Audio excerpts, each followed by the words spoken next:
На казна доживотен затвор се осудени 7, 13 добија по 40 години, 6 по 20 години, 2 по 14 години затвор, еден е осуден на 18 години затвор, 3 на 13 и 1 на 12 години затвор.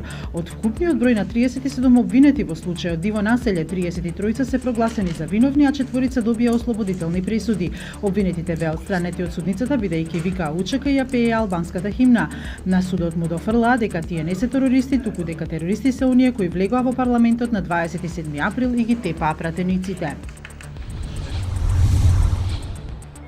57 годишен жител на Рачиново денеска напладне се обиде насилно да влезе во судот каде се изрекуваа пресудите на обвинетите од Диво населје, на чие тело имаше ставено нешто што наликува на појасите што ги носат бомбашите самоубици.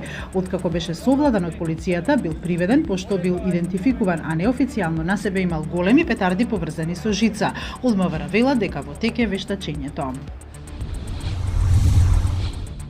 Нови цени на водата ќе има од 1 јануари идната година. Сметките за вода може да пораснат во населените места кои имаат над 10.000 жители, но не смеат да бидат повеќе од 3% од семејниот буџет.